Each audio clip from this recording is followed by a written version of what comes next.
Beloved friends, today we celebrate the 17th Sunday in Ordinary Time.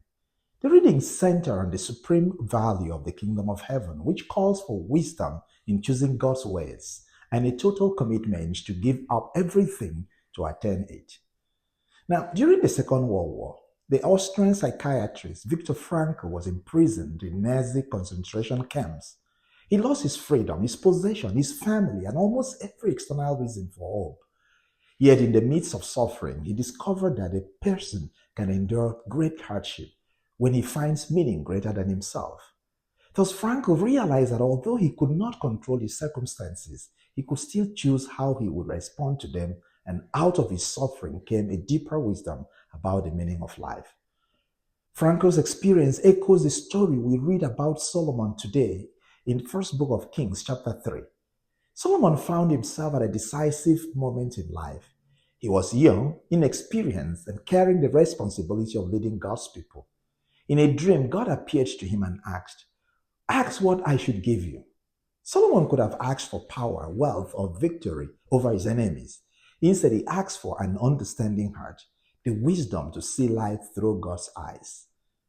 Now, the significant thing about Solomon's dream is not simply that God spoke to him while he slept, but that Solomon awoke with a transformed vision. In other words, God did not merely give him answers, he also gave him the ability to discern what truly matters. Now, what would you say truly matters in your life? And this is what St. Paul reveals in the second reading from the letter to the Romans, chapter 8, when he says, "All things work together for good for those who love God."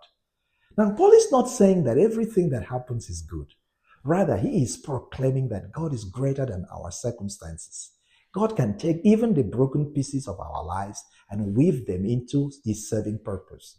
Thus, the ultimate goal is not simply a comfortable life, but that we become conformed to the image of his Son when we seek him.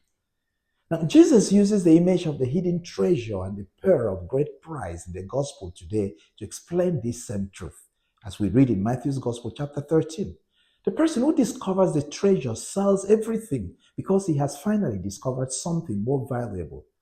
When the kingdom of God becomes our treasure, our priorities change, our suffering receives meaning, and our lives find direction. Today, the question God asked Solomon is still being addressed to us. What do you want me to give you? Or put it another way, what can I place in your hands without it destroying you? Some people have received wealth, and it makes them arrogant. Others receive power, and it corrupts them. Some receive influence, and they begin to worship the applause instead of God. Thus, the gift is never the problem. Rather, the heart holding the gift is. My dear friends, life is difficult, especially in our age, and so it calls for intentional desire and lasting value. Where our treasure is, there goes our heart. Now, what hidden treasure does your heart seek? Solomon asks for wisdom because wisdom enlarges a person's capacity to carry God's gift without being mastered by them. In the end, you know what? God is less interested in filling our hands than in enlarging our hearts. The greatest blessing is not receiving more from God. Rather, it is becoming someone to whom God can safely entrust more. May God bless you.